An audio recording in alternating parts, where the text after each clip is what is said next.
이신제 짜오보다 너 만화도레시가 보다 ꯉꯁꯤꯒꯤ ꯚꯤꯗꯤꯑꯣꯁꯤꯗ ꯃꯌꯥꯝꯕꯨ ꯇꯔꯥꯝꯅ ꯑꯣꯛꯆꯔꯤ ꯑꯩ ꯉꯥꯡꯐꯝ ꯁꯤꯜꯄꯤ ꯑꯩ ꯑꯣꯛꯇꯣꯕꯤꯟꯗ ꯆꯠꯀꯦ ꯍꯥꯏꯅ ꯇꯧꯔꯤꯃꯤ ꯀꯨꯏꯔꯦ ꯅꯣꯡ ꯆꯨꯔꯤꯁꯦ ꯑꯗꯣ ꯁꯣꯝꯗ ꯂꯥꯛꯄ ꯊꯣꯛꯇꯕꯅꯤꯅ ꯑꯗꯨꯅ ꯏꯁꯤꯡꯁꯦ ꯆꯥꯎꯔꯦ ꯍꯥꯏꯅꯕꯨꯗꯤ ꯇꯥꯕ ꯑꯗꯣ ꯁꯨꯃꯥꯏꯅ ꯆꯥꯎꯔꯝꯒꯅꯤ ꯍꯥꯏꯅꯗꯤ ꯈꯜꯂꯨꯗꯦ ꯏꯪꯊꯝꯊꯥ ꯃꯇꯝꯗꯗꯤ ꯇꯨꯔꯦꯟ ꯂꯥꯟꯕꯁꯦ ꯑꯩꯈꯣꯏ ꯋꯥꯒꯤ ꯊꯣꯡꯗ ꯇꯧꯔꯒ ꯂꯥꯜꯂꯤ ꯑꯗꯣ ꯏꯁꯤꯡ ꯆꯥꯎꯕꯅ ꯃꯔꯝ ꯑꯣꯏꯔꯒ ꯋꯥꯗꯣ ꯄꯨꯈꯠꯈꯔꯦ ꯑꯗꯨ ꯍꯧꯖꯤꯛ ꯍꯤꯗ ꯇꯧꯔꯒ ꯂꯥꯜꯂꯤ ꯑꯁꯤ ꯍꯤꯁꯤꯒꯅꯦ ꯑꯩꯈꯣꯏꯅ ꯍꯧꯖꯤꯛ ꯂꯥꯟꯗꯣꯏꯁꯦ ꯑꯩꯒꯤ ꯚꯤꯗꯤꯑꯣ ꯑꯃꯇ ꯆꯥꯎꯈꯤꯕꯅꯤ ꯍꯤ ꯁꯥꯕ ꯍꯧꯕꯒꯤ ꯚꯤꯗꯤꯑꯣ ꯁꯣ ꯑꯗꯨ ꯍꯤꯗꯨꯅꯤ ꯑꯁꯤꯁꯦ ꯌꯥꯝ ꯆꯥꯎꯔꯝꯃꯤ ꯍꯤꯁꯦ ꯁꯣ ꯑꯩꯈꯣꯏ ꯍꯧꯖꯤꯛ ꯑꯣꯛꯇꯣꯕꯤꯟꯗ ꯆꯠꯂꯁꯤ ꯂꯥꯛꯑꯣ ꯃꯌꯥꯝ ꯑꯩ ꯅꯥꯟꯊꯕ ꯈꯪꯗꯦꯕꯣ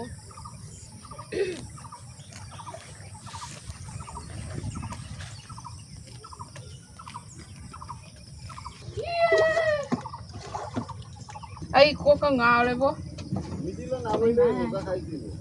ꯆꯦꯛꯍꯣꯝꯃꯒꯦ ꯍꯤꯁꯦ ꯐꯔ ꯐꯔ ꯍꯥꯏꯔꯦ ꯃꯤ ꯑꯅꯤꯇꯅꯤꯅ 이신제 짜오르버니나 내일에 하면 거잖아.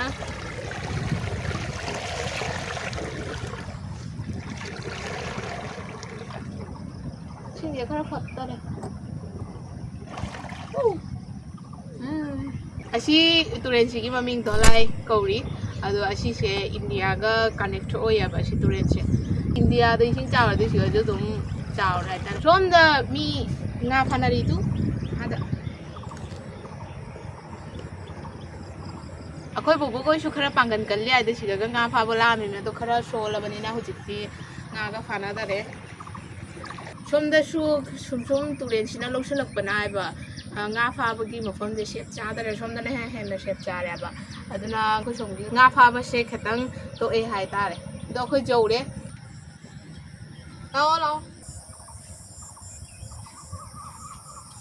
नोंग चुबसिना लबुक से इसिंग ना लोरे अदो सन्निंगजिजु लंबीदा पुल्ले तौरिबा लबुक्ता पुनबा जादरबनिना इसिंगदा सोमदा जेत्ता लेबसिना मैतै पांगलगी खुन्नी ओहाक सांगी मोगी केनो खुलजे अदो स्वादगी हौरे तुरेन लानबगा मैतै पांगल लेबा खुनसिगी ममिंगना खेवाली घाट कौरी अदुगा सोम साइड मैतै लेबा खुनजिना ओक्तुबिन कौरी मैतै पांगल सिंगा खोय लोनजु तिनाबनिना अदुम यामना नुक्सी चानाना लै हायतारे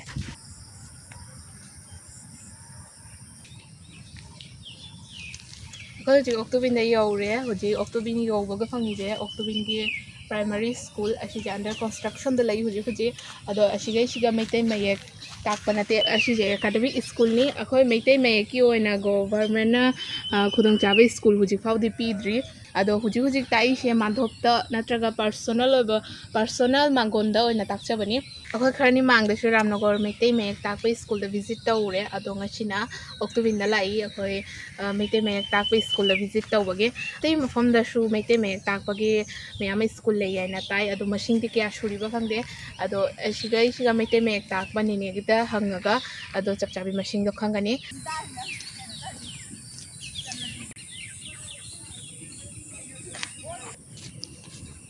खोय जी यौरे सि थंगालिगा चंगदोइनि लाओ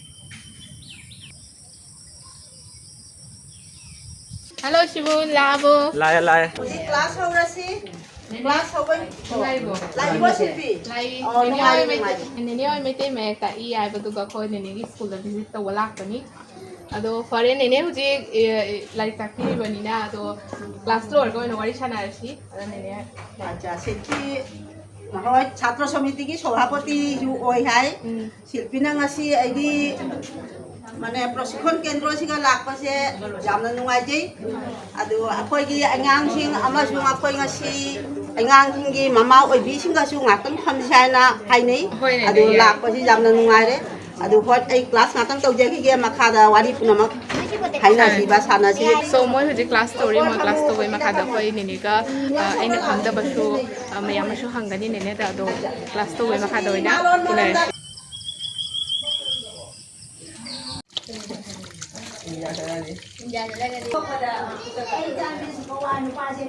asi karino sam samgi makhada igasi jaitop ama naksange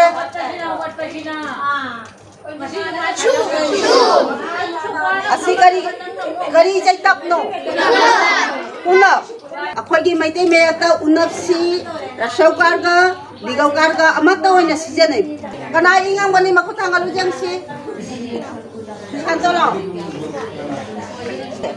ayo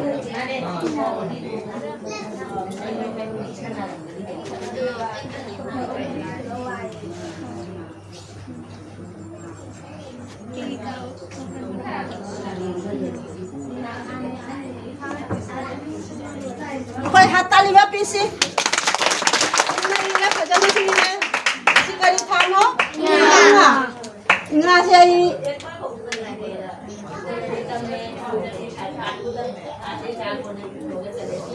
Asi Ina.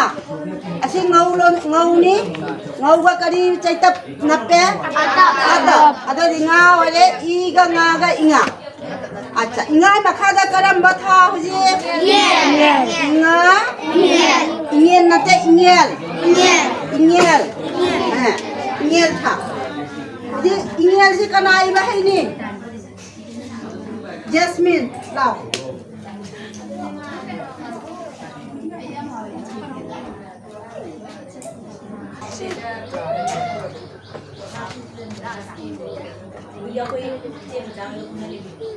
Ingel.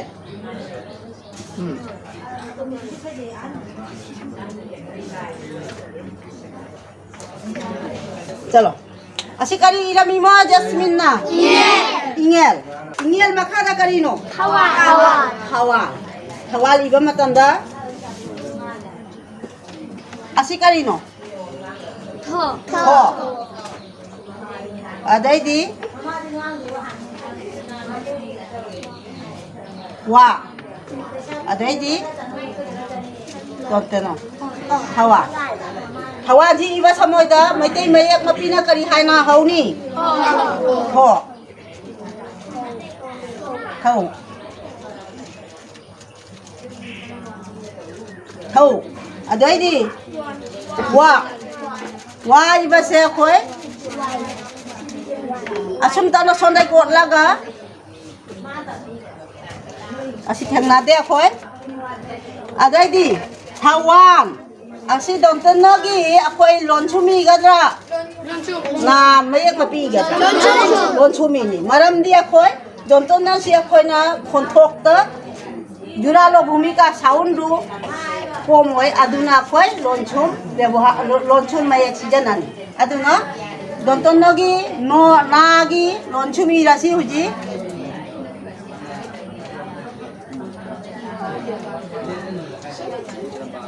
Kari wale huji? Hawa. Adi makada kari no? Langban. Hawa. Langban. Mahai roy ama hukolo. Kana ibang ang gani. Oy di jo hukolo. Chhatra dagi laura siya na buki.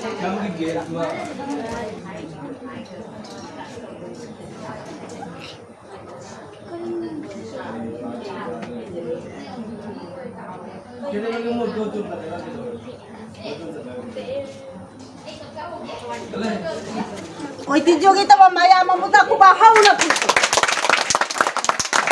Lorchaitap ani season ba jada ba matamda khoi ngaugi nung season aro khoi kari season ani ngaugi lonchu akhoi nunggi mafamda kari season ani ngaugi lonchu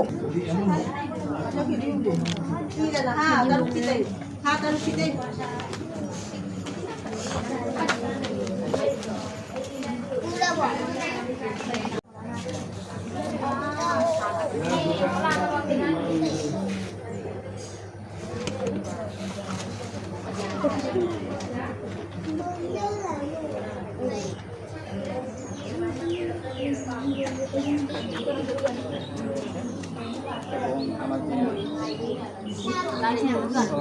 Good. Tay ka na lore piro. Yan yan. Sige.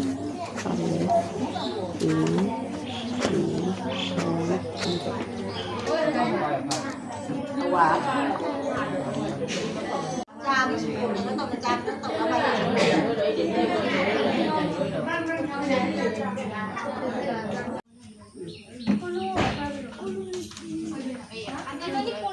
ꯑꯩ ꯃꯔꯥꯏꯕꯛ ꯐꯕ ꯍꯥꯏꯒꯗ ꯀꯩꯅꯣ ꯏꯔꯥꯏ ꯅꯨꯃꯤꯠꯇ ꯃꯣꯏ exam ꯊꯥꯔꯨꯏ ꯈꯔꯅꯤ ꯃꯥꯡꯗ ꯑꯗꯨꯒ ꯃꯣꯏ ꯑꯁꯤ ꯁꯦꯟꯇꯔꯁꯤꯗꯒꯤ ꯃꯤ 8 ꯈꯛ ꯄꯥꯁ ꯇꯧꯔꯤ ꯑꯗꯨ ꯄꯥꯁ ꯇꯧꯕꯒꯤ ꯃꯣꯏ ꯄ꯭ꯔꯥꯏꯖ ꯁꯦꯔꯤꯃꯣꯅꯤ ꯑꯣꯔꯒꯅꯥꯏꯖ ꯇꯧꯔꯤ ꯃꯣꯏ ꯑꯁꯤꯗ ꯑꯁꯤꯒꯩꯁꯤꯒ ꯑꯩꯈꯣꯏꯁꯨ ꯁꯔꯨꯛ ꯌꯥꯔꯅꯤ ꯑꯗꯣ ꯃꯌꯥꯝ ꯀꯅꯥ ꯀꯅꯥ ꯄꯥꯁ ꯇꯧꯔꯛꯑꯦ ꯑꯗꯣ ꯃꯌꯥꯝꯗꯁꯨ ꯎꯠꯆꯔꯛꯀꯦ ꯑꯗꯣ ꯒꯥꯔꯖꯤꯌꯥꯟ ꯃꯌꯥꯝꯁꯨ ꯂꯥꯛꯏ ꯑꯗꯣ ꯃꯌꯥꯝ ꯑꯁꯤꯒꯩꯁꯤꯒ ꯃꯤꯠꯌꯦꯡ ꯇꯥꯕꯤꯁꯤ ꯂꯥꯛꯑꯣ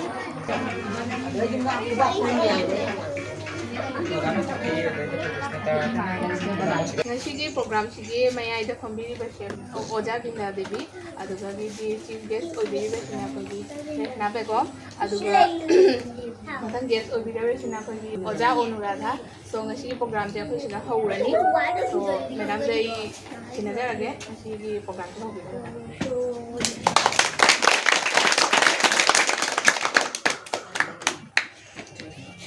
ꯑꯍꯥꯟꯕ ꯃꯛꯇꯗ ꯉꯁꯤ ꯑꯩꯒꯤ ꯚꯥꯁꯥ ꯄ꯭ꯔꯁꯤꯛꯈꯣꯟ ꯀꯦꯟꯗ꯭ꯔꯒꯤ ꯑꯉꯥꯡꯁꯤꯡꯒ ꯂꯣꯏꯅꯅ ꯀ꯭ꯂꯥꯁ ꯇꯧꯔꯤꯕ ꯃꯇꯥꯡꯁꯤꯒ ꯁꯥꯇ꯭ꯔ ꯁꯃꯤꯇꯤꯒꯤ ꯁꯚꯥꯄꯇꯤ ꯑꯣꯏꯕꯤꯔꯤꯕꯤ ꯉꯥꯡꯕꯝ ꯁꯤꯜꯄꯤ ꯑꯃꯁꯨꯡ ꯁꯝꯄꯥꯗꯛ ꯑꯣꯏꯕꯤꯔꯤꯕ ꯁꯤꯃꯨꯜ ꯁꯤꯡꯍ ꯃꯈꯣꯏꯅ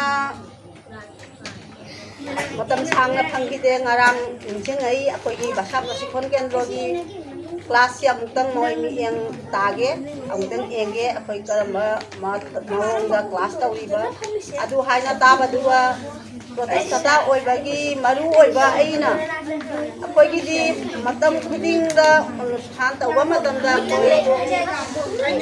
ꯑꯉꯥꯡ ꯑꯣꯏꯕꯤꯔꯤꯕꯒꯤ ꯃꯃꯥ ꯃꯄꯥ ꯑꯣꯏꯕ ꯒꯥꯔꯖꯤꯌꯥꯟꯕꯨ ꯀꯧꯈꯠꯆꯔꯒ ꯃꯈꯣꯏꯒꯤ ꯋꯥꯒꯤ ꯃꯇꯨꯡ ꯏꯟꯅ ꯑꯩꯈꯣꯏ ꯈꯟꯅꯖꯔꯒ ꯃꯔꯝ ꯄꯨꯝꯅꯃꯛ ꯊꯧꯔꯝ ꯄꯨꯝꯅꯃꯛ ꯑꯩꯈꯣꯏ ꯄꯥꯡꯊꯣꯛꯆꯩ ꯑꯗꯨꯅ ꯃꯈꯣꯏꯒꯤ ꯄꯥꯎꯁꯤ ꯐꯪꯕꯗ ꯑꯩ ꯉꯔꯥꯡ ꯐꯣꯟꯒ ꯀꯣꯟꯇꯥꯛ ꯇꯧꯅ ꯑꯩꯈꯣꯏꯒꯤ ꯄꯤꯕꯤꯔꯤꯕ ꯏꯆꯤꯜ ꯏꯅꯥꯎ ꯑꯉꯥꯡꯁꯤꯡꯒꯤ ꯃꯃꯥ ꯑꯣꯏꯕꯤ ꯑꯃꯁꯨꯡ ꯊꯥꯒꯠꯅꯤꯡꯉꯥꯏ ꯃꯁꯛ ꯑꯣꯏꯕꯗꯤ ꯑꯩꯈꯣꯏ ꯑꯣꯛꯇꯣꯕꯔ ꯄꯨꯟꯖꯥꯒꯤ ꯃꯧ ꯅꯍꯥꯒꯤ ꯃꯅꯤꯄꯨꯔꯤ ꯚꯥꯁꯥ ꯄ꯭ꯔꯁꯤꯛꯈꯣꯟ ꯀꯦꯟꯗ꯭ꯔ ꯍꯥꯏꯅ ꯑꯩꯈꯣꯏ ꯐꯦꯕ꯭ꯔꯨꯋꯥꯔꯤꯒꯤ ꯇꯥꯡ 3ꯗ ꯑꯩꯈꯣꯏ ꯍꯧꯖꯈꯤ ꯃꯈꯣꯏꯁꯨ ꯑꯩꯈꯣꯏ ꯑꯅꯨꯁꯊꯥꯟ ꯑꯁꯤꯒꯩꯁꯤꯒ ꯃꯤꯐꯝꯁꯤꯒ ꯁꯔꯨꯛ ꯌꯥꯔꯤ ꯃꯤꯁꯤꯡꯗꯤ ꯄꯨꯝꯅꯃꯛ ꯀꯥꯔꯛꯇ꯭ꯔꯦ ꯑꯗꯨ ꯑꯣꯏꯔꯕꯁꯨ ꯂꯥꯛꯏꯕ ꯃꯌꯥꯝ ꯑꯃꯁꯨꯡ ꯏꯅꯥꯛꯇ ꯐꯝꯃꯤꯕ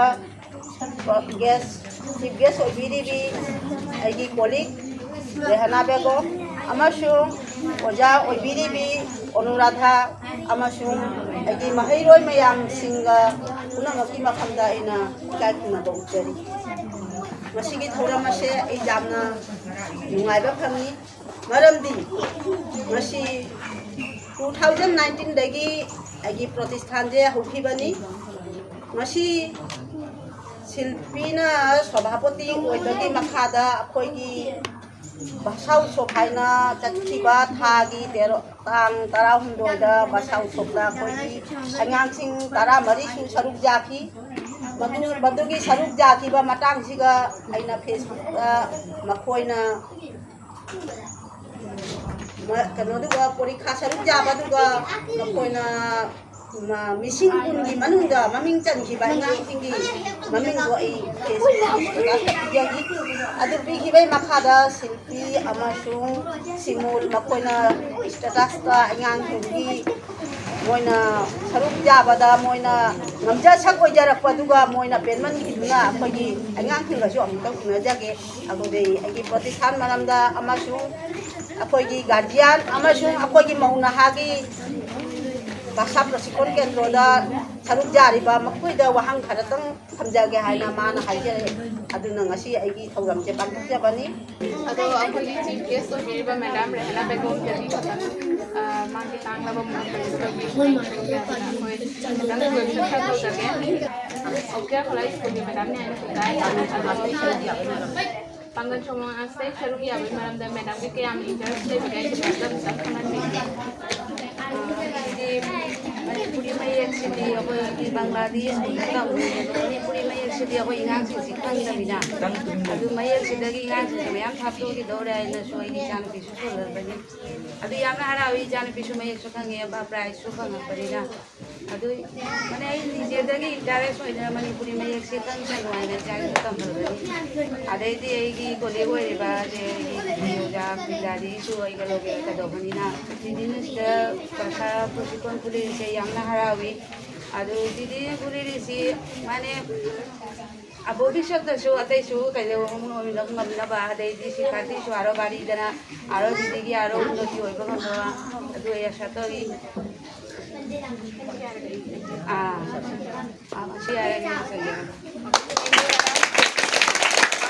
ado ei hoji ei story ma madam ge nam ta chage ado madam kogi oda indarani na toriba thौदौसे थागतनिङाइ नि मा तौरिबा फिल्मसे अखोइबु तौनमोइ माना इङांसिं ताकि खोपिसे अखोइ इङांदे अखोइ बिया बदेसो अखोइ खन्ने मनिपुर भाषा हुजे इचाना हुजे मेडाम दे ओजा बिना दे हेइसे थागतनिङाइ नि अतै दि कैनो ओजा बिना नि ममांग सारो आगाइ जुनु साखोलो ना आसरा मानि भाषा से चाउसु दुहाइना एगी गेसे जाम थांहदरoi